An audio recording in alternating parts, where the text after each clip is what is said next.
G'alabimi, mag'lubiyatmi nafsga bog'liqdir.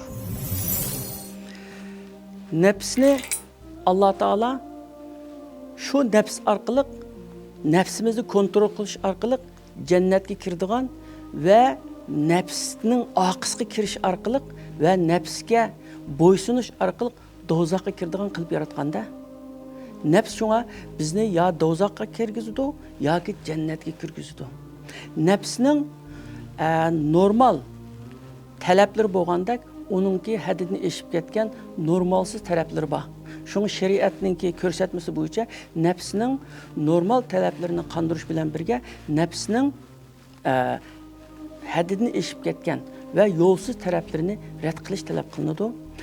Nafsning ko'p pul molga va ko'p shuhratga va rohat farog'atga ishtihosi bo'ldi. Nafsning ishtihosi xuddi benzinga o'xshaydi. Benzinni Maşının benzin bakı qo'ysak, ya'ni shuni maxsus bekitib qo'ygan yerga qo'ysak, shu benzinni qo'yib mashinani haydasak, bu salomatlik bo'ladi va ishni joyida qilgan bo'lamiz.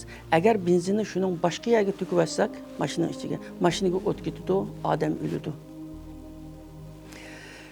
Alloh taolo Qur'on Karimning Shams surasida nafsni pok tutib va uni kontrol qila olganlarningki cho'qim g'alaba qiladiganligini, murodiga yetadiganligini, nafsning orqasiga kirib, uni bulg'aganlarningki cho'qim ziyon tortadiganligini ifodalash uchun 11 qasam bilan 11 qasamni qilib bo'lgandan keyin qad aflaha man zakkaha va qad xaba man dassaha.